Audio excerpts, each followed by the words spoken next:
Le club italien de l'AC Milan a enfin trouvé son nouveau coach, c'est l'ancien entraîneur portugais de Manchester United, Ruben Amorim, Erwigo de Fabrizio Romano, les gars. Ruben Amorim va devenir l'entraîneur de l'AC Milan, il va remplacer Allegri. Donc il y avait beaucoup de noms qui ont circulé du côté du banc de Milan comme Oliver Glasner, mais du coup c'est de Amorim, donc contrat jusqu'en 2028 plus une autre année en option.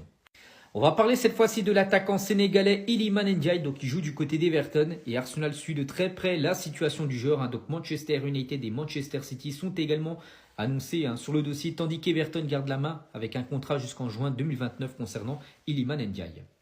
Des nouvelles cette fois-ci de Raúl Asensio, donc défenseur central espagnol du Real Madrid. En tout cas, le Real Madrid pourrait vendre Raúl Asensio cet été en cas d'arrivée d'un nouveau défenseur central du côté du club. Et pour finir, tiens, avec le Real, on va parler de Sami Khedira. Il va retourner au Real. On se dit, mais attends, Sami Khedira, il a pris sa retraite. Oui, les gars, il avait joué à l'époque. Et c'est fait, Sami Khedira va faire son retour au Real Madrid en tant qu'assistant de José Mourinho. Il rentrera dans le staff du Portugais. Après avoir enregistré officiellement la signature de Marc Cucurella, donc le Real Madrid s'attaque à un autre joueur de Chelsea, Enzo Fernandez, le capitaine. Donc Enzo Fernandez veut rejoindre lui le Real Madrid. Donc il souhaiterait quitter Chelsea, mais les Blues réclament quand même plus de 120 millions d'euros pour envisager son départ. Car du côté du Real Madrid, il va falloir des départs parce qu'il y a eu déjà pas mal d'arrivées. Donc à noter que Camavinga, donc en tout cas l'Inter Milan s'est renseigné à propos du milieu français. Cependant, le joueur ne veut absolument pas quitter le Real Madrid. Mais bon, le Real Madrid pourrait forcer, bien sûr, le pousser vers un départ.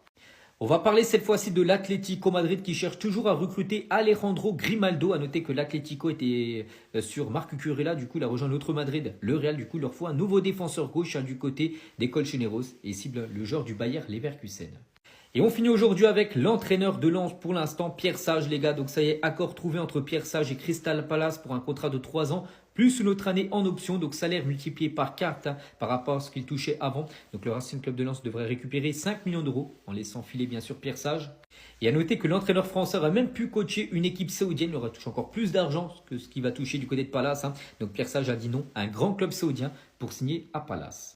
Le Marocain Ismaël Sebari va signer du côté du Bayern Munich. Il a marqué il y a quelques jours face au Brésil en Coupe du Monde. Autre bonne nouvelle pour lui, les gars, c'est qu'il va rejoindre le Real. Erwigo de Fabrizio Romano. Prix du transfert, 55 millions d'euros que va débourser le Bayern Munich au PSV pour s'offrir l'attaquant marocain. Donc l'international marocain va passer sa visite médicale aux États-Unis pour finaliser le deal.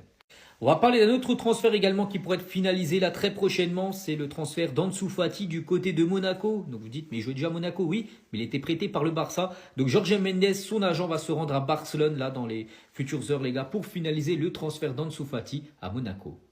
Des nouvelles également concernant le joueur John Lucimi. Et l'AS Roma rejoint la course pour signer le joueur lors du mercato estival. Donc la Juventus Turin est également très intéressée par le joueur colombien. Et on finit aujourd'hui avec le Real Madrid, les gars, qui réclame plus de 70 millions d'euros pour lâcher Gonzalo Garcia. Donc le joueur a une grosse cote du côté de l'Italie. Le club, par exemple, de Como est très intéressé après ce qu'ils peuvent débourser 70 millions. Ça, c'est pas sûr. Mais en tout cas, le joueur, les gars, devrait partir.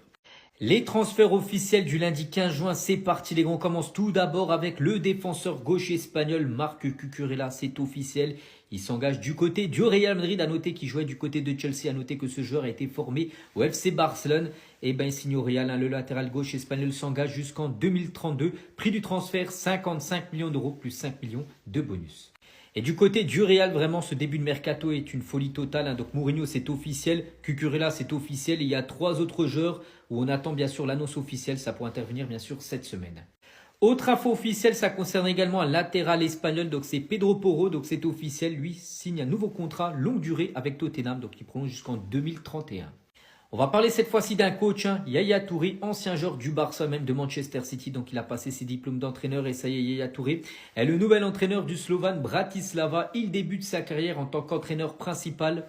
Car dans le passé, toutes ses expériences d'entraîneur, les gars, ont été qu'il était entraîneur adjoint. Par exemple, la dernière fois, les gars, il était entraîneur adjoint de l'équipe nationale d'Arabie Saoudite, entraîneur adjoint du club belge Standard de Liège. Cette fois-ci, les gars, c'est lui l'entraîneur principal d'une équipe. On lui souhaite bonne chance.